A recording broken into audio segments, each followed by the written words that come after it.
గ్రామపు దీపం. Telugu moral village story. ఒక చిన్న పల్లెలో రామయ్య అనే రైతు ఉండేవాడు. ప్రతి ఉదయం సూర్యోదయం కాగానే లేచి పొలానికి వెళ్లి కష్టపడేవాడు. గ్రామంలో అందరూ అతనిని దీపం రామయ్య అని పిలిచేవారు, ఎందుకంటే ఎప్పుడూ అందరికీ సహాయం చేసేవాడు. ఒకరోజు గ్రామంలో పెద్ద వర్షం పడింది. పంటలన్నీ నీటిలో మునిగిపోయాయి.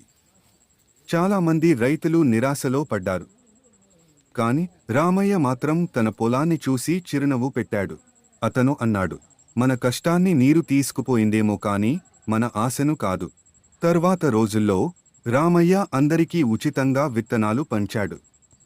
మళ్లీ మొదలు పెట్టండి అని ప్రోత్సహించాడు. కొద్ది నెలల్లో గ్రామం మళ్లీ పచ్చగా మారింది. ఆ రోజు నుండి అందరూ చెప్పుకునే మాట, నీతి, మోరల్, మన ఆశాధైర్యం ఎప్పుడూ మాయమవ్వకూడదు. ఒకరి మంచి మనసు చాలా మందికి దారి చూపగలదు.